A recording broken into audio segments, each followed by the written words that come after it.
இன்னைக்கு new year, எல்லாருக்கும் நல்ல அரிசி போட்டிருக்காங்க கருவாச்சி வீட்டில். ஓடிவாங்க ஓடிவாங்க, எல்லாரும் ஓடிவாங்க. கருவாச்சி வீட்டில் நியூ இயரை கொண்டாடுவோம் ஜாலியா.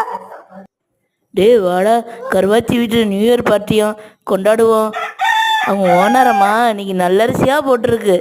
வாங்க எல்லாரும் ஓடி போவோம் ஓடியாங்க கருவாச்சி வீட்டுக்கு.